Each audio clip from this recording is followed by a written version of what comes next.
Okay, we got another Indian Challenger in the garage, 2020. This one has one problem. It has a flat tire. And so we're gonna get this tire off and see if we can get it fixed. So let's do it. First thing I need to do, let's get these off.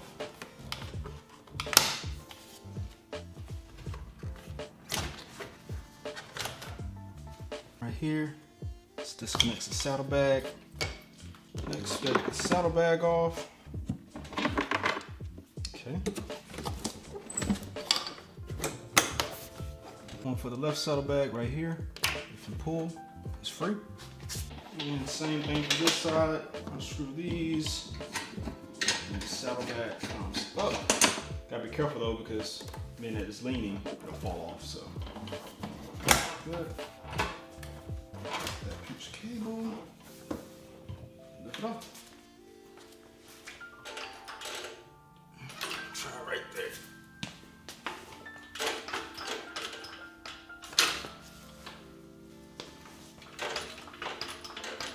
So you get a good look at the rear right here. You got the brake line, there's the caliper, left exhaust, axle nut. So there's a pivot bolt right here that we can pull out, and that's gonna allow the swing arm to drop past the exhaust. Last time I did this, I actually took the exhaust off. Shouldn't have to do that. So once we do that, the swing arm is gonna drop low enough to where we can pull that axle out without having to take these off. It's not hard to take these off, but we're gonna see if we can do it without doing that today. Before I do any of this, I'm actually gonna mark this so I know how many turns I came off of it. I'm gonna do this on the left and the right. This is the alignment. I don't wanna mess with this because it's perfect. Being that we're just taking the wheel off, I'm gonna put it exactly where it needs to be. Make sure that I get this also pretty much back where it needs to be. Same thing for this side. We're just gonna mark it so I know how many turns. Bike has 12,000 miles on it, so this belt is squeaking a little bit. I'll check it, but it should be fine. Make sure it's at the right tension. 3. Let's run with that.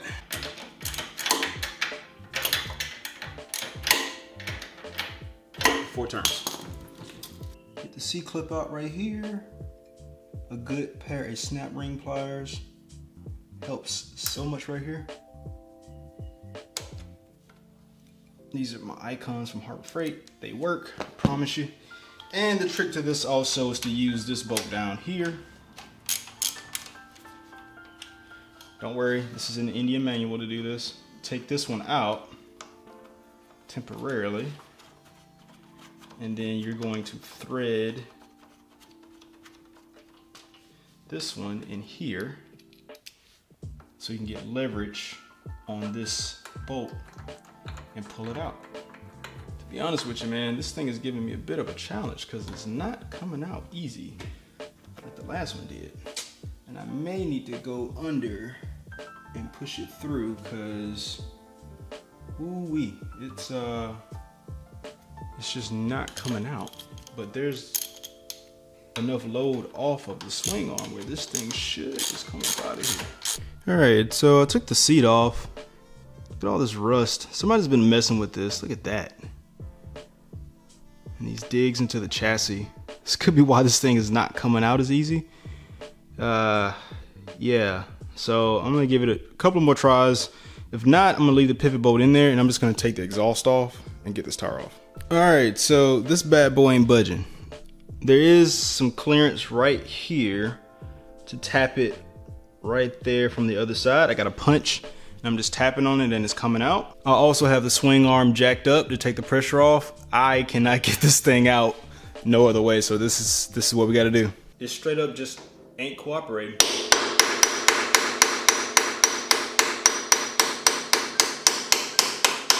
The problem wasn't rotating it. Watch. It's just not coming out. Nope. This is weird, bro, because there's some signs that this thing might have had some damage. It's still.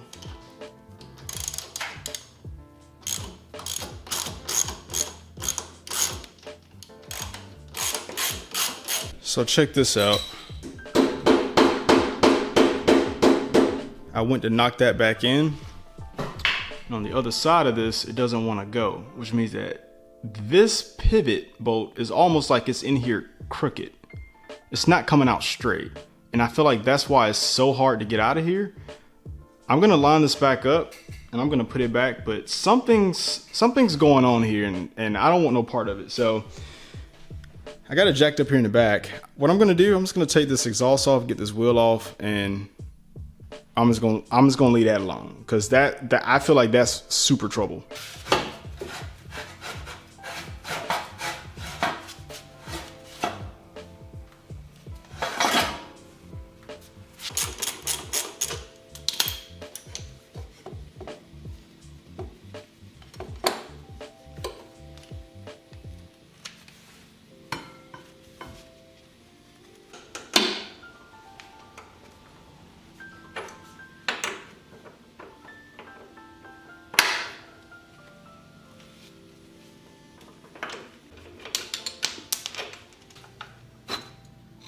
That lets me know that something's going on with that pivot piece, because that axle just came out like butter. So I have this bike at the right height to take the load off of that axle. But for some reason I can't get the load off of this swing arm. I don't know, man. I'm not gonna argue with it. I'm just gonna do what I need to do to get this done. Came out like butter.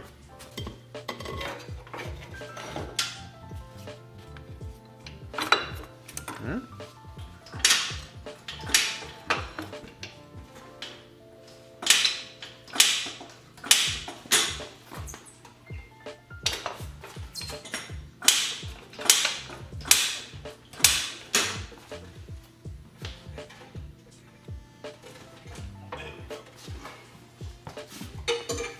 It's clear.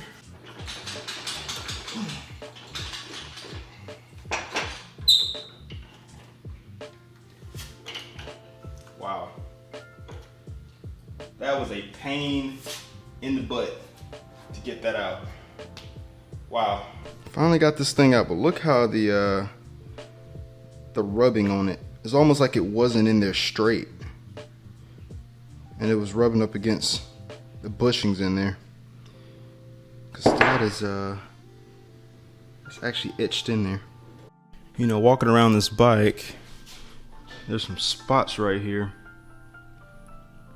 One right there, and one on this side where this bike made contact with the ground. I wonder if that is why this might have been jammed. Because this bike only has 12,000 miles on it, which means that it probably not even gone through a tire change yet. So, or maybe, I don't know. But either way, this thing was way more harder to get out than it was supposed to be.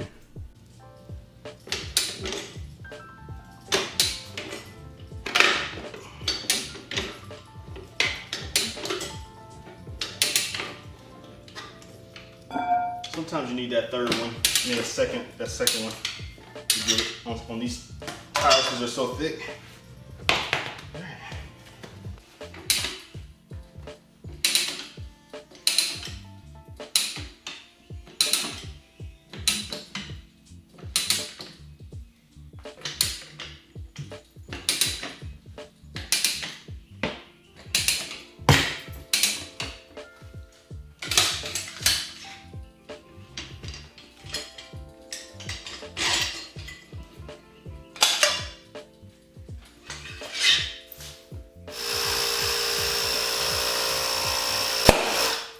Jeez, that was loud. You never can fully prepare for that. I don't think you can.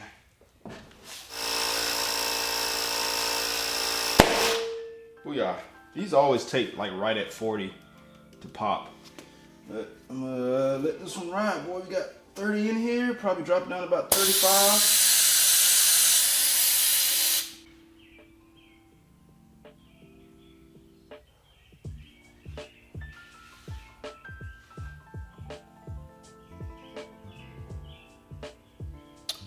Good to go. Just gotta get it on.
we got that C-clip in there. Everything is where it's supposed to be, but I wouldn't figure out how to get this pivot bolt out of here on this specific Challenger until the end. So what I figured is exactly what's going on. This pivot bolt is in here. It's under load, obviously, but it's in here. It comes out at an angle. So when you pull this out, it's almost like the bearings, the needle bearings in here aren't fully aligned with the frame.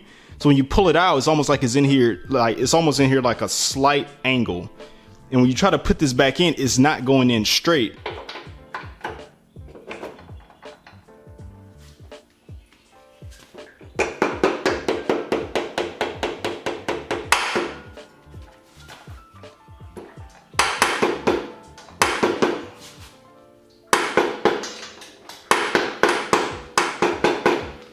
The way this is supposed to work, you take the load off the suspension, the swing arm. You take the load off the swing arm where the tire's barely touching the ground, and it's going to relieve the pressure here, and you can just slide this out. That didn't just slide out, so something like it's like some impact happened here. I don't know, but this thing definitely did not come out as easy as it was supposed to. This belt's got some noise to it, but we're in the center of the track, so I'm gonna tighten it down.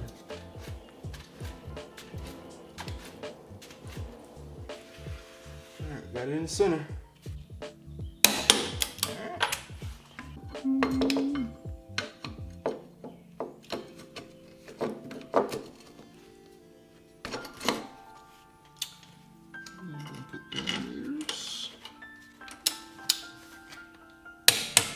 One and two. Done.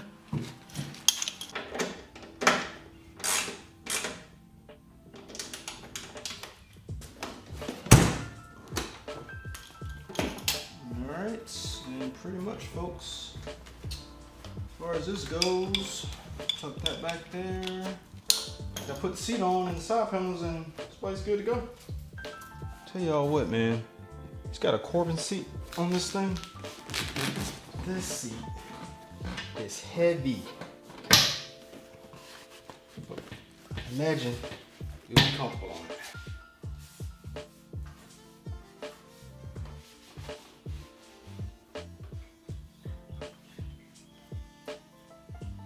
This bike's pretty much ready to go. Just need to take it on the road and test it. 12,000 miles on there. That pivot bolt gave me a little bit of a challenge, but hey man, sometimes stuff doesn't go the way that you plan. But we're gonna put it on the street, test everything, and give it back to its owner. Before we go for that ride, I gotta give a quick shout out to my folks over at Patreon. We built this little community inside this big community, and each active patron gets a spot on my wall. So if you're into that, I'll leave a comment with a link down below. Let's go for this ride. All right, we ain't running with no jackets today. Whoa, this thing sits tall. Man, it's amazing how you can have the same bike and it sits completely different from somebody else's. We're gonna go for a ride on this thing and see what it do. Hopefully everything goes smoothly. This is definitely quieter than my uncle's Challenger. All right, let's go do it. So much easier to do now. I'm gonna tell y'all something, man. I need to stay off of these bikes, specifically these Challengers. This bike is so freaking comfortable. My God, bro.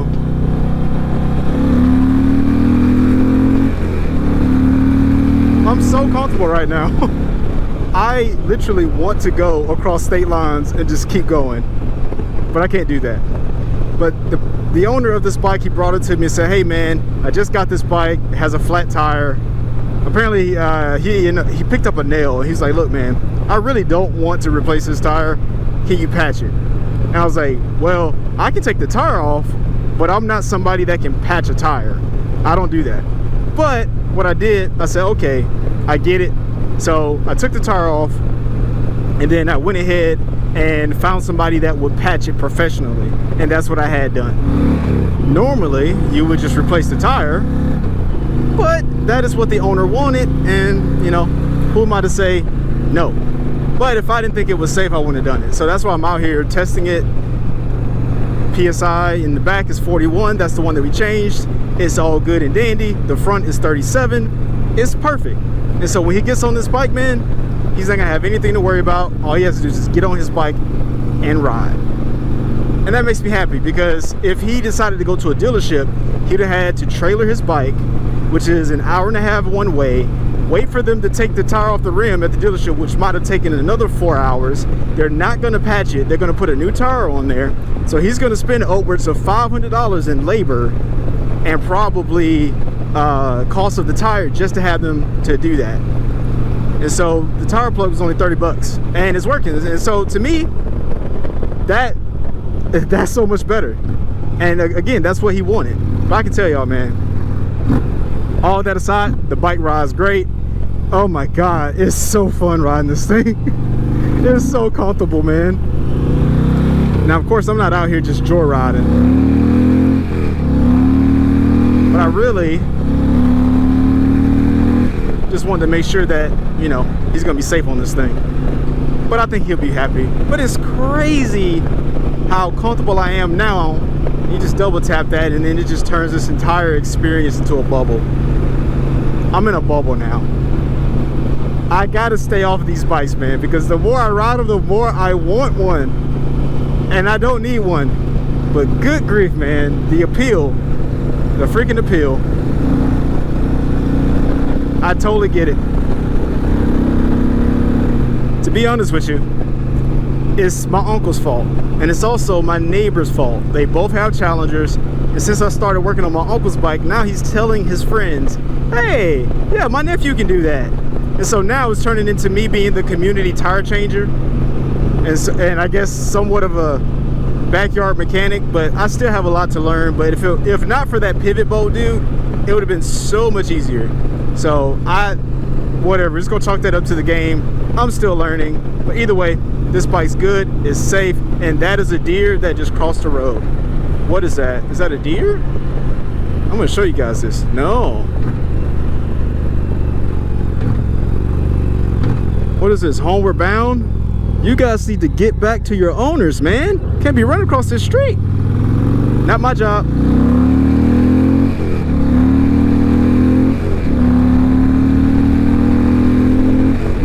All right, brother. This thing's good to go. All right. This bike is ready, man. Owner just got us to come get it. It should be here today. And that, my friends, concludes another 24 hours with an Indian Challenger. Yeah, I gotta stay off these things, man. I'm liking this bike way too freaking much. Spending too much time on it, man. You are what you ride and what you associate yourself with. And the more I associate myself with this bike, the more I want one. I'm serious when I say this. I need to stay off of the Indian Challenger. I like this bike so freaking much, but I'm glad I was able to get it fixed for the owner. He's gonna be happy with it. It rides great, and I'm pretty sure this bike's gonna get a lot of freaking miles on it this summer, which is good. So I hope you learned something. If you want to check out the previous time, 24 hours with Indian Challenger, you can click right here and have some fun with that. But as always, thanks for listening. Thanks for watching. Catch you in the next one. Peace.